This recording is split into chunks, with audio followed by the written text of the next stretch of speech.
ठाणे मतदारसंघातील ऐरोली विधानसभा क्षेत्रामध्ये रविवारी गृहमतदान प्रक्रिया राबवण्यात आली।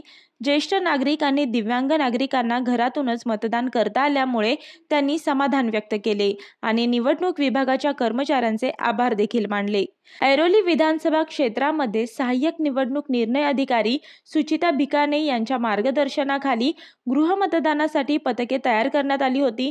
85 वर्षांवरील वृद्ध नागरिक आणि 40% जास्त दिव्यांग नागरिकांना त्यांच्या घरी जाऊन मतदानाची संधी देण्यात आली।